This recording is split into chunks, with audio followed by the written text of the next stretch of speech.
Yeah. Because very clearly, with Carpet Wars, you did have very strong feelings, whether you were talking about a child soldier or a carpet seller, or even the way in which you described one of the very senior people in the Taliban. You know, as I don't think you used the word cuddly, but you know, as a big bear of a man, and yeah, you weren't taking that hard line. You saw the human side.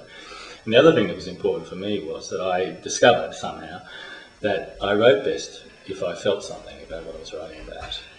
That my writing was actually 10 times better if I kind of had a personal stake, whether it be a friendship with a person, or whether you were related to them by marriage or something like that. Because some of them were really very risky, quite dangerous situations. You were actually there when the mosque at Ayodhya was destroyed.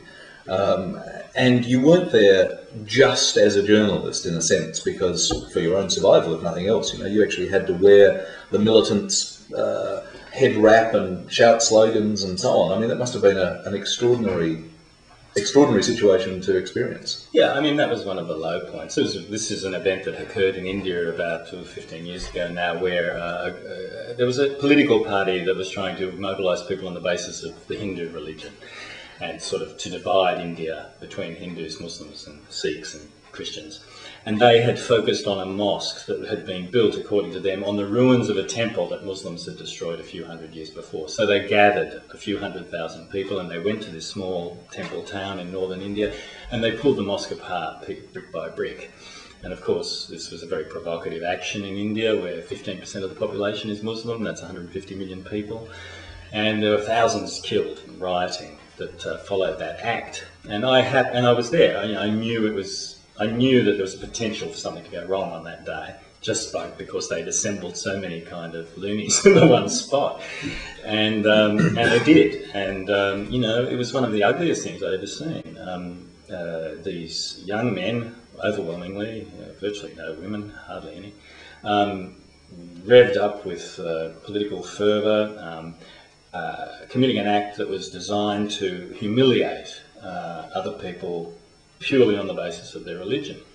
Of course, they had historical grievances, but this perhaps wasn't the best way to resolve them. And also the building was very old, and it was strange standing there in the middle of it. Occasionally, you were threatened, and there were bricks flying around and other things. You know, your books do seem to essentially welcome a breadth of vision, yeah, and do seem to be full of tolerance. But I wondered how hard that was sometimes to maintain and to not judge. Well, obviously, I mean, you do make judgments. I didn't find I could understand the Taliban. And find some of them, the people that I met, overwhelmingly men, because they tried very much to stop you from seeing women, not bad blokes in the Australian parlance. They had their story, they had their reasons for what they were doing, and it was all local. It was all about the local context and the injustices that they perceived that they were trying to fight. But on the other hand, I mean, I saw the consequences of their policies, and you make a few friends and then they get kind of affected by what's going on, and suddenly it's personal, it's no longer political. And there was a celebrated example of this in India, for example, where I got married to a local, and her father. The less we say about him, the better. But her father was voted for this party that had organised the demolition of the mosque. Oh. So my opinions had to be somewhat reined in, you might say. I was forced. I mean, because I was not in favour of what they'd done. But I was forced, I had to have a lot of conversations with him about it, and at the very least I was forced to listen to his point of view. And it was quite illuminating for me, because what it made me realise for a start was, which I should have known already, but you tend to forget, is that within any political movement there's a spectrum of points of view anyway. And it's a very wide spectrum normally, and you have people like my father-in-law who basically, he wasn't so much a supporter of that side. He was just he was fed up with the sins of the Congress Party. He couldn't take any more Gandhis. He thought that if one more Gandhi became Prime Minister of India, he was leaving, sort of thing.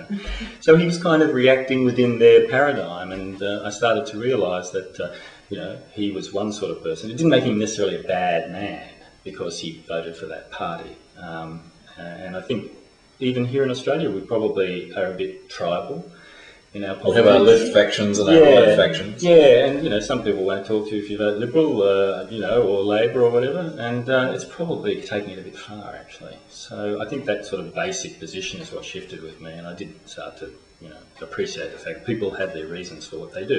How far does it go? What would you say about a terrorist, you know, in inverted commas, or an actual terrorist? I think you just have to take every case on its merits and, you know, really look at each case, individual case, rather than sort of making blanket judgments. But you did have an encounter. You happened to be on a plane that was hijacked, and you later met in his village environment the young man who was the hijacker. Tracked him down. How was that interaction? Because I sensed a certain sort of ambivalence about that as you were writing about it. Yeah, sure. I wanted to grab him by the neck half. No ambivalence at all. No, it was, you know, it was, to me, it started as a conceit, really. It was an election on in India. These Hindus' party had become the government, and he was campaigning for them. And you know, I thought it was a connection, a personal connection I could draw with what was happening in India. So I found out that he was out of jail, and I went and, you know, I was unannounced. I didn't tell him I was coming. I just walked into the village. You also didn't tell him that you were on the plane? I didn't. No. I kept that little nugget of information to myself, that I was one of his hostages. No, I didn't. And he didn't remember me, which was, you know, I suppose understandable. There were only about 50 people on the plane, but he was pretty hyped up at the time when he did it. Yeah, well, I walked in and I just sort of said, okay, I'm a journalist. I'm doing a story on the election about your party that you support. I know you hijacked a plane. Tell me your story. And so I was listening to him, and he was very proud and arrogant about what he'd done.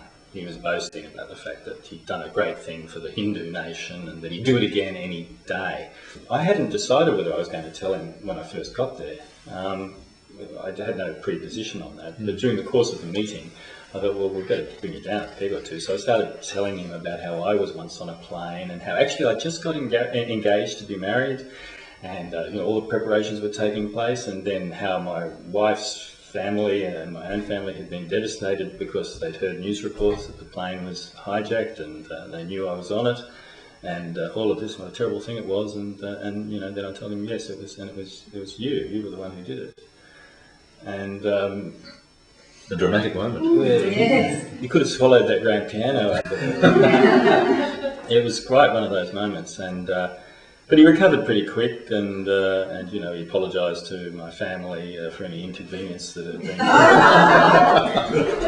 You're here at Bundanon, and I gather you've been very much enjoying and responding to the creative environment for your next project. Now, I know we can't talk about the actual subject matter of that next project. You'll be asked to sign disclaimers at the door, sort of undertakings that you won't. But it is a novel, isn't it? You're now heading into a full area of fiction. I'm just at the very beginning of the project, up in the cottage, no television. This is the writer's cottage. The writer's cottage here at Bundanon. No TV, and I've just had this wonderful experience.